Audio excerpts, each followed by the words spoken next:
제가 세 개의 그림을 보여드리겠습니다. 이 그림의 공통점이 무언가 한번 생각해 보시기 바랍니다. 첫 번째 그림, 그다음에 두 번째, 또 세 번째. 이 그림의 공통점이 뭘까요? 잘 모르시겠습니까? 너무 어려운가요? 그림의 떡입니다. 다시 한번 보여주세요. 그림의 떡이죠. 두 번째, 그림의 떡입니다. 세 번째, 그림의 떡이죠. 우리는 가끔 이 그림의 떡이라는 말을 종종 합니다. 너무 좋은 것인데 내가 갖고 있지만 쓸 수가 없을 때, 너무 또 좋은데 내가 갖고 있지만 내 것이 아닐 때, 또 너무 좋은데 너무 비싸서 내가 갖지 못할 때 우리는 종종 그림의 떡이다라는 말을 씁니다. 최근 1년 동안 이 국내에서 처방 허가가 난 이 억소리 나는 신약들이 있습니다. 이 공통점은 약효는 뛰어나지만 너무 비싸고 또 건강보험도 적용이 안 돼서 환자가 100% 부담해야 한다는 겁니다. 이 보통 사람에게는 그냥 그림의 떡입니다. 이 고혈압 같은 약은 환자도 많기 때문에 이 대량으로 이 약을 만들 수 있습니다. 그러니 약이 싸죠. 또 건강보험도 적용이 돼서 쉽게 우리가 구할 수 있습니다. 그런데 연간 한 수백 명 정도의 이 극소수 환자를 대상으로 이 맞춤형으로 제조가 되다 보니 이 비쌀 수밖에 없다라는 것이 이 제약사들의 설명입니다. 그 중에 가장 비싼 약이 있는데 이 노바티스가 개발한 이 졸렌스마라는 약이 있습니다. 그런데 이 약은 1회 투여, 한 번 투여하는데 그 약의 가격이 25억 원입니다. 한 번 맞는데 25억 원을 줘야 되니 이거는 도저히 아파도 맞을 수가 없죠.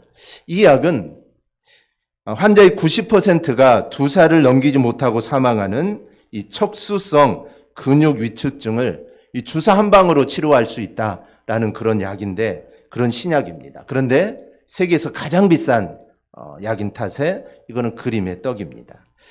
요즘은 이 빵 카페가 유행입니다. 옛날에는 그냥 커피만 파는 이런 카페들이 많았는데 요즘은 거의 대부분 커피도 판매하고 또 빵도 함께 판매를 합니다.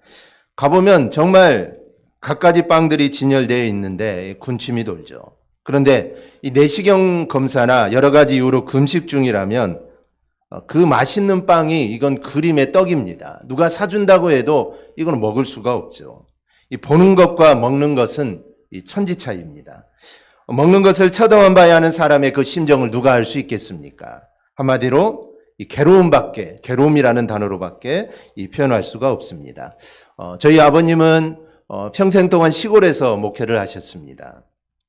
아마 제 생각으로는 잘 기억은 나지 않지만 젊었을 때는 아버님이 그렇게 교회에 열심히 다니지 않았던 것 같습니다. 왜냐하면 대학교 때까지 아버님은 권투를 했습니다. 권투 선수여가지고 대학교 때까지 권투를 했고, 또 젊었을 때 사진들이 있는데 그 사진들을 보면 이 자세들이 약간 좀 건달 같습니다. 그냥 우리는 이렇게 사진 찍을 때 정자세로 찍는데 아버님 사진은 항상 한쪽 다리를 이 짝다리를 짚고 약간 그런 사진들이 거의 대부분입니다. 그러니 약간 좀 놀지 않았을까 이런 생각들이 좀 드는데요. 그러다가 할아버지 유언으로 이 교사를 그만두고 이 목회를 시작하게 됩니다. 목회를 잘 준비해도 힘들 텐데 정말 어느 날 갑자기 이 목사가 되어야 한다니 얼마나 힘드셨겠습니까? 그리고 전혀 다른 삶을 살게 되었으니 아마 많이 힘이 드셨을 거다라는 생각이 듭니다. 그래서 이 40일 금식을 하셨던 것 같습니다. 제가 어렸을 때 아버님이 40일 금식을 이 2번 정도 하셨는데, 제가 강주에서 초등학교를 다닐 때 이 무등산 꼭대기에 이 제일기도원이 있습니다. 그곳에서 이 40일 금식을 하셨던 적이 있습니다. 그러면 이제 주말이면 제가 아버지를 뵈러 이제 기도원에 가게 되는데, 제가 가면 아버지께서는 꼭 컵라면을 끓여주셨습니다. 그러면 저는 아버님이 보는 앞에서 아주 컵라면을 아주 맛있게 먹었죠. 그때는 정말 철이 없었다라는 그런 생각이 듭니다. 세월이 흐르고 나서 생각해 보니 이 바라보고 계시는 아버님의 마음이 어땠을까? 아버지도 얼마나 먹고 싶었을까? 뭐 이런 생각이 듭니다. 그래서 아버지에게는 그 컵라면이 이 그림의 떡이죠. 또한 없어서 못 먹는 것과 있어도 못 먹는 것은 또 천지 차이입니다. 이 빈부격차에서 오는 차이죠. 부자들은 최고의 식재료에 최고의 셰프가 요리하는 그 음식을 먹습니다. 하지만 때로는 건강관리를 위해서 아무리 좋은 음식을 해주어도 그것을 먹지 않습니다. 스스로 먹지 않는 것이죠. 그런데 이와 반대로 돈이 없어서 라면 하나도 못 먹는 사람들이 있습니다. 어떤 사람은 돈이 없어서 라면 하나를 가지고 절반으로 나누어서 끼니를 해결했다라는 그런 이야기를 들은 적도 있습니다. 우리 주변에도 아마 그런 사람들이 많을 뿐만 아니라 이 아프리카에서는 지금도 식량이 없어서 우리가 예배를 드리는 이 순간에도 정말 죽어가는 사람들이 많습니다. 2015년 이 유엔 세계 식량 계획에 의하면 73억의 인구 중에 10억 명 이상이 심각한 영양실조에 시달리고 있다라고 보고를 합니다. 그 영향으로 어린이들이 4분의 1명씩 시력을 잃고 있고 5초에 1명씩 사망한다라는 그 사실입니다. 그런데 현재 세계의 이 농업 생산량은 120억 명을 먹일 수 있는 그 농업 식량이 생산되고 있다라는 그 사실입니다. 어디에는 넘쳐나고 어디에는 부족해서 사람이 죽어가고 있다는 것이죠. 또한 사람이 먹어도 되는 것이 있지만 먹어서는 안 되는 것이 있습니다. 무엇이 있을까요? 이 버섯 같은 경우도 먹을 수 있는 버섯이 있지만 또 먹어서는 안 되는 독버섯이 있습니다. 이 세상에 많이 있지만 절대로 먹어서는 안 되는 것 중에 하나가 선악을 알게 하는 나무의 이 실과입니다. 왜냐하면 하나님께서 금하셨기 때문입니다. 이게 정말 먹음직스럽기도 하고 정말 보암직스럽기도 하고 얼마나 탐스러운지 모릅니다. 그런데도 하나님이 금하신 것이기 때문에 그것은 절대로 먹어서는 안 됩니다. 레위기 11장에는 가증한 것과 부정한 것은 먹지도 말고 만지지도 말라고 말씀합니다. 그래서 레위기 11장을 이 젓가락장이라고 합니다. 하나님은 먹어도 되는 것과 먹지 말아야 할 것을 구분하여 설명해 주셨습니다. 성경은 이에 대한 분명한 이유가 나타나 있지 않지만 하나님은 당신이 택한 백성들이 이방인들과 구별되어 거룩한 삶을 살게 하려는 의도가 아마 그 가운데 있을 겁니다. 그래서 레위기 11장 44절 45절에서 이렇게 말씀합니다. 나는 여호와 너희의 하나님이라. 내가 거룩하니 너희도 몸을 구별하여 거룩하게 하고 땅에 기는 길짐승으로 말미암아 스스로 더럽히지 말라. 나는 너희의 하나님이 되려고 너희를 애굽 땅에서 인도하여 낸 여호와라. 내가 거룩하니 너희도 거룩할지니라. 즉 하나님이 거룩하심으로 그를 믿는 성도도 거룩해져야 한다라는 그런 말씀입니다. 그런데 오늘 본문의 이 전체적인 내용을 보면 사람이 먹어서도 안 되고 그리고 먹지도 말아야 할 것을 먹는 상황이 벌어지게 됩니다. 이 배고픔을 이기지 못해서 너무 배가 고파서 극단적 선택으로 사람까지 잡아먹는 일이 일어나게 됩니다. 왜 이렇게 되었을까요? 먼저는 전쟁 때문입니다. 오늘 우리가 읽은 본문 이 앞부분을 보면 이런 내용이 나옵니다. 아람 왕이 북이스라엘을 정복하기 위해 전략을 수립합니다. 그런데 이 전략대로라면 반드시 북이스라엘을 정복할 수 있습니다. 완벽합니다. 그런데 아람 군대가 북이스라엘로 향해 가면 그 향해 가는 그 길목에 북이스라엘 군대들이 매복을 하고 있습니다. 그래서 작전이 실패로 돌아가게 되죠. 그런데 이런 일들이 한두 번이 아닙니다. 매번 이 일들이 계속해서 반복이 됩니다. 그래서 이상하게 생각한 왕은 우리 신하들 중에 첩자가 있을 거라고 생각을 합니다. 그래서 첩자가 우리의 계획을 미리 북이스라엘 왕에게 알려주어서 이 작전이 실패했다라고 생각을 하죠. 그런데 알고 보니 신하 중에 첩자가 있었던 것이 아닙니다. 이스라엘의 선지자 엘리사가 있는데 왕이 침실에서 한 말이라도 이스라엘 왕에게 다 고했기 때문이라는 것을 알게 됩니다. 그래서 왕이 침실에서 자기 혼자 생각한 것도 하나님이 엘리사에게 알려주고 엘리사가 북이스라엘 왕에게 알려준 겁니다. 그래서 미리 가서 매복을 하고 있는 것이죠. 그래서 야, 엘리사를 죽이면 우리가 이 전쟁에서 승리할 수 있겠다. 그래서 엘리사를 죽이기 위해 아람 군대가 도단성을 포위를 합니다. 그래서 쥐새끼 한 마리도 빠져나가지 못하도록 그 성을 완벽하게 지키게 되죠. 이제 엘리사는 꼼짝없이 죽게 되었습니다. 이때 엘리사는 하나님 앞에 무릎을 꿇고 하나님께 기도하기 시작합니다. 즉 어려운 상황을 기도로 해결하려는 이 믿음의 자세죠. 엘리사의 기도는 저들의 눈을 어둡게 해달라는 것입니다. 그런데 이 기도가 바로 응답이 됩니다. 그래서 엘리사가 저들에게 나아가서 지금 당신들은 길을 잘못 들었으니 내가 당신들을 안내해 주겠소. 나를 따라오면 당신이 찾고자 하는 그 사람을 찾을 수 있을 것이요. 그리고 그들을 이끌고 사마리아로 끌고 갑니다. 이때 하나님이 저들의 눈을 가리었기 때문에 그들은 엘리사를 따라가게 되죠.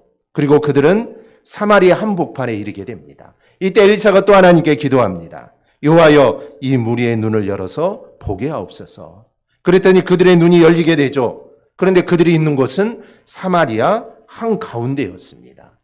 그들은 얼떨결에 엘리사를 따라왔기 때문에 준비하지도 않은 상태에 이스라엘의 수도의 한 중앙에 그들이 도착을 하게 된 것이죠. 이들은 이제 꼼짝없이 전멸을 할 수밖에 없습니다. 이런 상황에서 이스라엘 왕은 이제 우리가 저들을 공격해서 전멸하자라고 했지만 엘리사는 오히려 저들에게 떡과 물을 먹게 하고 그들을 평화롭게 자기의 나라로 돌려보내게 됩니다.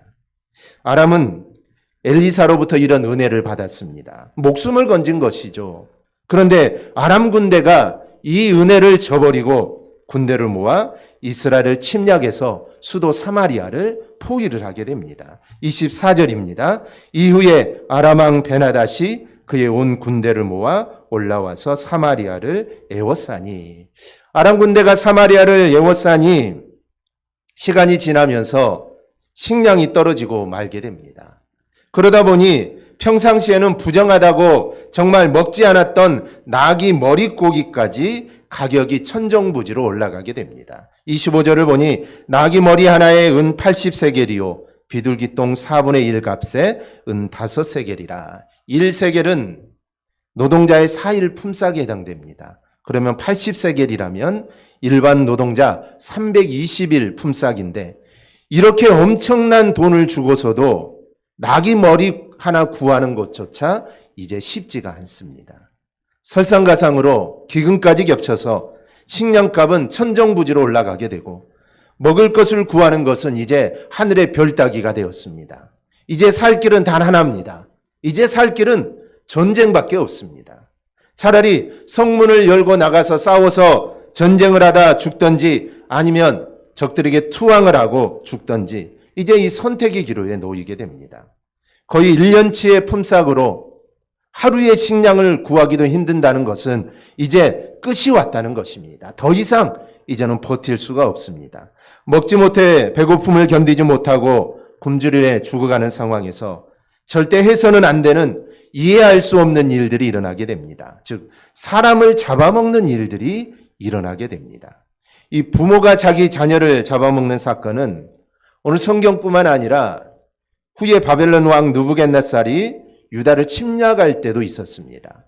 그리고 또 유대 역사가 요세푸스의 기록에 의하면 로마의 디도 장군에 의해 예루살렘이 함락될 때 또 이런 비참한 일들이 일어났다고 합니다.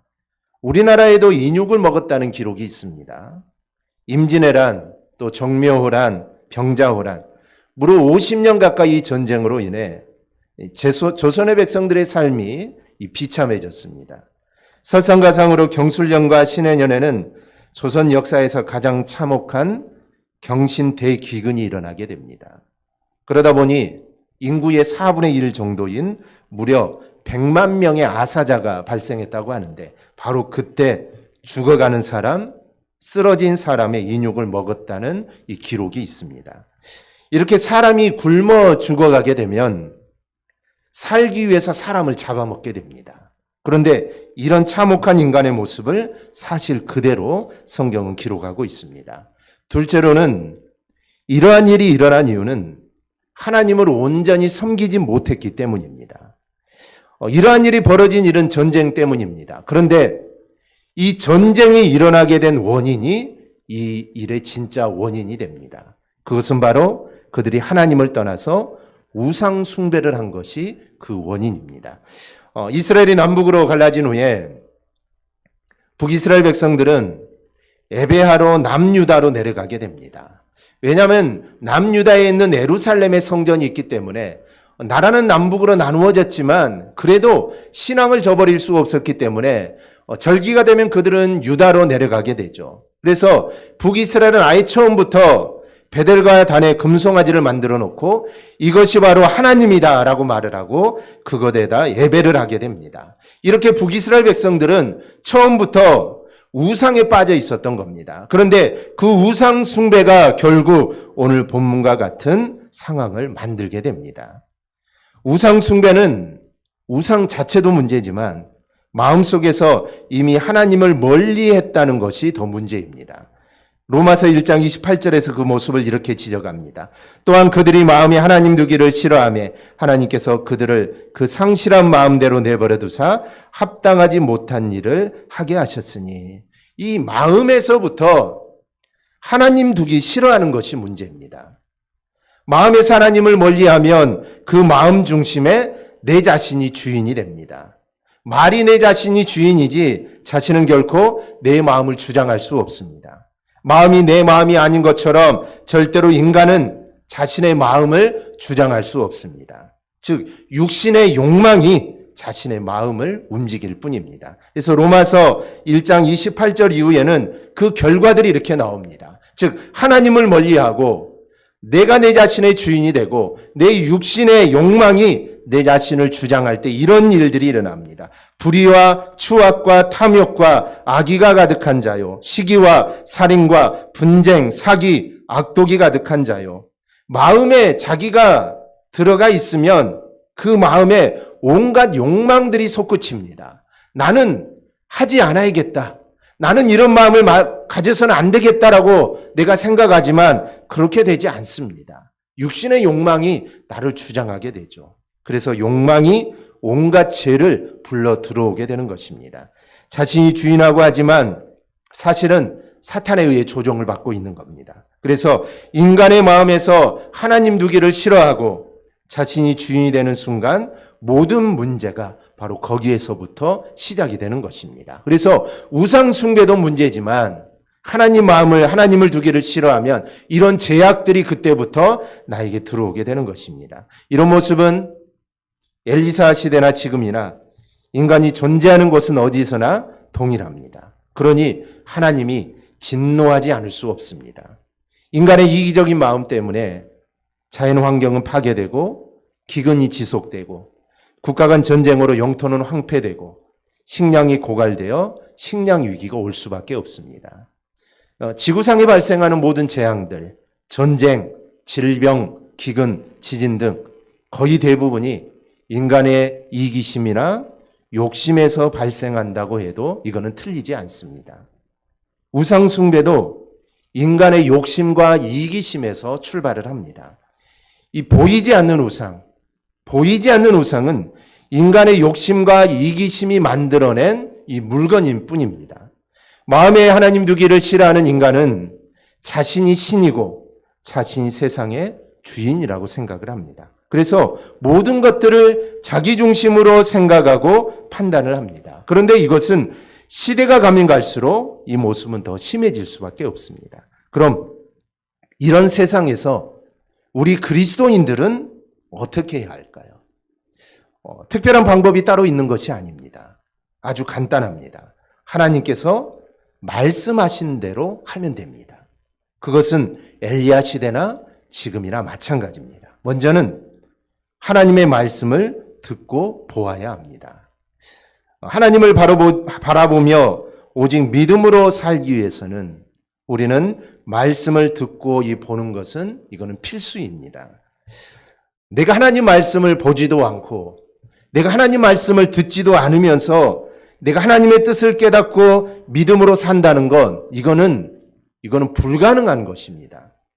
말씀 안에 하나님의 뜻이 있고 말씀 안에 하나님이 바라시는 길이 있는데 하나님 말씀도 듣지 않고 하나님 말씀도 보지 않으면서 내가 하나님 말씀대로 살겠다. 이거는 절대로 있을 수 없는 일입니다. 그래서 우리는 말씀을 평안할 때도 보아야 하고 어려울 때도 보아야 하고 정말 내 마음이 불안할 때도 우리는 하나님 말씀을 보아야 합니다. 그만큼 말씀을 보고 듣는 것은 믿음으로 사는 성도들에게 꼭 필요한 것입니다. 그래서 말씀을 양식이라고 하는 것입니다.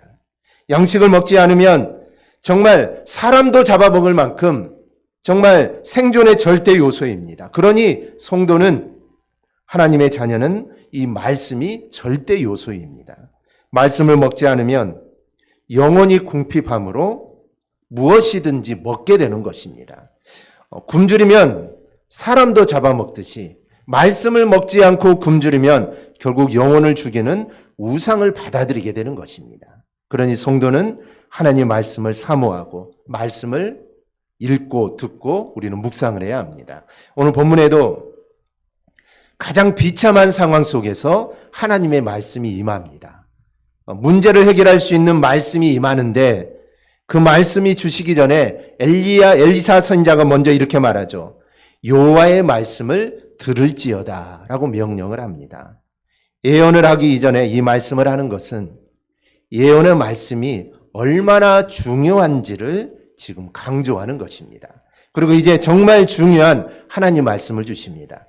하나님께 받은 예언의 말씀을 듣지 않고 믿지 않는 사람은 이후에 어떤 결과가 오는지 실감하게 되는데 하나님께서는 엘리사를 통해 이렇게 말씀합니다. 7장 1절입니다. 여호와께서 이르시되 내일 이맘때에 사마리아 성문에서 고운 밀가루 한 스아를 한 세겔로 매매하고 보리 두 수아를 한 세겔로 매매하리라 하셨느니라. 내일 이맘때 이제 하루가 지나면 고운 밀가루 한 스아를 한 세겔로 하고 보리 두 수아를 한 세겔로 매매한다는 겁니다. 이 당시에 측량단인 이 스아는 지금으로 하면 7.3리터에 해당됩니다. 그러니까 고운 밀가루 7.3리터, 보리는 14.6리터가 한 세겔이라는 겁니다.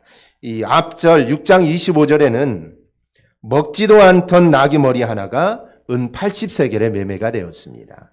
이 나귀 머리 한 개를 샀던 은 80세겔로 이제 하루가 지나 보리를 산다면 2리터 페트병으로 584개를 살 수 있습니다. 엘리사가 예언하는 지금 이 순간에도 말머리 하나에 은 80세겔인데 내일 이맘때 정말 하루가 지나면 그 돈으로 보리를 1168리터 페트병으로 584개를 살 수 있다고 하니 이 얼마나 놀라운 일입니까? 그러나 이 예언은 기근으로 허덕이던 사마리아 성의 사람들에게는 정말 구원의 선포로 들렸을 것입니다. 이것이 바로 절망 중에 있는 백성들을 사랑하시는 하나님의 이 구원의 방법입니다. 그러니 우리는 하나님 말씀을 듣지 않을 수가 없습니다. 하나님 말씀 속에 이렇게 놀라운 신비와 회복이 숨겨져 있는데 어찌 우리가 하나님 말씀을 듣지 않을 수 있겠습니까? 그러므로 우리는 정말 어려울 때 또한 힘들 때 불안할 때 우리는 언제라도 하나님 말씀을 우리가 들으시기를 바랍니다. 성경을 펴고 하나님 말씀을 읽고 묵상하기를 바랍니다. 그러면 하나님께서 구원의 말씀, 위로의 말씀을 반드시 우리에게 주실 줄 믿습니다. 또 하나는 들은 말씀을 믿어야 합니다. 내일 이맘때에 사마리아 성문에서 고운 밀가루 한 스아를 한 세겔로 매매하고 보리 두 수아를 한 세겔로 매매하리라. 이 말씀은 마치 꿈과 같은 말씀입니다. 믿어지지 않는 말씀입니다. 마치 오늘도 확진자가 2,000명 이상 될 건데 하나님 말씀이 내일은 확진자가 0명일 거다라는 것입니다. 내일부터 이제 코로나는 끝이다. 만약에 하나님만 이런 말씀이 임한다면 이거는 정말 꿈과 같은 이야기입니다. 도저히 믿을 수 없는 이야기죠. 믿어지지 않을 겁니다. 이제는 굶어 죽지 않아도 됩니다. 인육을 먹지 않아도 된다는 겁니다. 그런데 중요한 것이 있습니다. 문제는 여호와의 말씀하신 이 예언의 말씀을 믿어야 한다는 것입니다. 이제 하루가 지나면 천지개벽이 일어날 것입니다. 그런데 이 말씀을 믿어야 한다는 것이죠. 그런데 안타까운 것은 믿지 못하는 사람이 있었습니다. 믿지 못할 일이죠. 한 장관은 여호와께 주신 예언의 말씀을 이렇게 말합니다. 하나님께서 하늘의 창을 내신들 어찌 이런 일이 있으리요? 이거는 불가능하다는 것입니다. 비참한 현실을 평안한 삶으로 다시 돌려놓으시겠다는 하나님 말씀을 이 사람은 전혀 믿지 않았습니다. 이 게임 체인저라는 말이 있습니다. 어렵고 힘든 상황을 이런저런 방법으로 바꾸어 보려고 하지만 제대로 되는 게 없습니다. 그런데 누군가가 혹은 무엇으로 그 불가능해 보이는 상황을 완전히 뒤바뀌어 놓는 것을 이 게임 체인저라고 합니다. 어제 뉴스에도 이제 먹는 신약이 미국에서 또 시작이 되어서 또 FDA 승인을 요구한다고 했는데 우리 사람들은 이 신약이 게임 체인저가 될 거다라고 이렇게 상상을 하고 있습니다. 그래서 이 알약으로 이 코로나가 완전히 이제 바뀌어버리는 그런 신약이 될 거라고 생각을 하는데 바로 이와 같이 정말 불가능할 것 같은데 어떤 하나의 사건으로 아니면 어떤 하나의 일로 이게 완전히 바뀌어버리는 그것이 이제 게임 체인저라고 합니다. 성을 완전히 에워싸서 한 사람도 빠져나갈 수 없고 이제 다 굶어 죽어야 할 상황인데 이때 하나님께서 게임 체인저로 등장을 하시게 됩니다. 엘리사를 통하여 내일 이맘때에 이제 사마리아 백성들이 음식을 걱정하지 않게 될 것이다 라고 말을 합니다. 지금 사마리아 성에는 먹을 것이 하나도 없습니다. 그런데 내일이 되면 음식 걱정하지 않을 것이다. 그들을 물리치고 성 안에 있는 자들을 내가 다 구원해 주겠다라는 말씀입니다. 그런데 한 장관은 하나님 말씀을 전혀 믿지 못하고 있습니다. 그런데 엘리사 선지자는 그렇지 않다라고 말을 합니다. 사마리아 성을 구원해 주신 하나님 말씀을 믿는 자들만, 즉 하나님의 말씀을 신뢰하고 그 말씀을 믿는 자들만 음식을 먹게 될 것이지 믿지 못하는 자들은 먹는 것을 구경만 할 뿐이다 라고 말을 합니다. 그럼 이 장관은 어떻게 되었을까요? 우리가 본문을 계속 읽어보면 20절에 이렇게 기록되어 있습니다. 그의 장관에게 그대로 이루어졌으니 곧 백성이 성문에서 그를 밟음에 죽었더라. 이 장관은 엘리사를 통하여 주신 하나님 말씀을 무시했습니다. 여호와께서 하늘에 창을 내신들 어찌 이러한 일이 있을 수 있으리요. 이 말은 창세기 7장 11절에 기록된 홍수 사건을 의식한 겁니다. 엘리사 선지자의 예언의 진실성을 의심하고 선지자를 조롱한 말입니다. 그리고 더 나아가 하나님의 능력을 부인한 일입니다. 그 결과 그는 정죄를 받아 죽임을 당할 수밖에 없었습니다. 우리가 2절을 다시 보면 여기서 한 장관은 왕을 보필하는 최고의 장관을 의미합니다. 왕이 그 손에 의지하는 자라고 할 정도라면 아마 총리급이라고 할 수가 있습니다. 왕을 가까이 두고 왕이 신뢰했던 자죠. 이런 자가 왕을 보필하고 있었으니 이스라엘이 이 모양이 된 것입니다. 반대로 애굽의 최고 장관이었던 총리 요셉은 7년의 풍년과 흉년을 잘 관리하여 백성들을 궁핍하지 않게 했습니다. 이것이 말씀을 듣고 믿는 자와 믿지 않는 자의 바로 이 차이입니다. 그러니 말씀을 듣고 믿는 자가 되시기를 바랍니다. 믿을 때 하나님의 역사를 경험하게 됩니다. 믿지 않으면 하나님의 역사가 일어나도 나는 그 역사를 경험하지 못하게 됩니다. 우리는 코로나19로 인해 힘든 시기를 지내고 있습니다. 마치 사마리아 백성들이 겪고 있는 상황에 처해 있는 성도들도 있을 겁니다. 도저히 헤어나올 수 없는 상황에 놓여 있는 성도들도 있을 겁니다. 하지만 오늘 사마리아 성에 큰 기쁨이 찾아왔듯이 이 힘든 날도 언젠가는 지나갈 것입니다. 우주 만물의 주인이신 하나님의 섭리 안에 있고 하나님이 나와 함께해 주실 것이기 때문입니다. 우리는 그때를 기다리며 말씀을 듣고 말씀을 보아야 합니다. 그리고 들은 말씀을 우리는 온전히 믿어야 합니다. 100% 믿어야 합니다. 의심이라고는 정말 1%도 그 가운데 들어가 있어서는 안 됩니다. 그러면 하나님이 하신 일을 우리의 눈으로 우리가 보게 되는 것입니다. 오늘 칼럼에도 나와 있지만 이 브라질의 축구 선수인 이 네이마르, 유명한 선수죠. 이 브라질의 축구 선수의 네이마르는 그가 2016년 리우 올림픽 때 브라질이 독일과 경기를 해서 어렵게 우승을 하게 됩니다.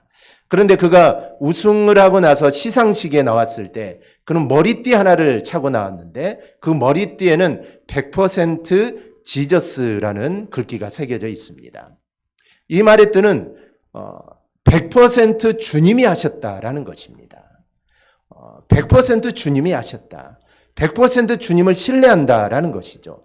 유명한 선수이기 때문에 그에게는 수많은 스폰서들이 있습니다. 만약에 그의 머리띠에 삼성이라는 글귀를 만약에 그가 머리에 쓰고 나왔다면 그에게는 수백억의 스폰서가 그에게 갈 겁니다. 그런데 그는 그 모든 것들을 다 포기하고 기독교인이었기 때문에 100% 지저스라는 머리띠를 하고 나옵니다. 그런데 이 사람은 그때만 한 것이 아닙니다.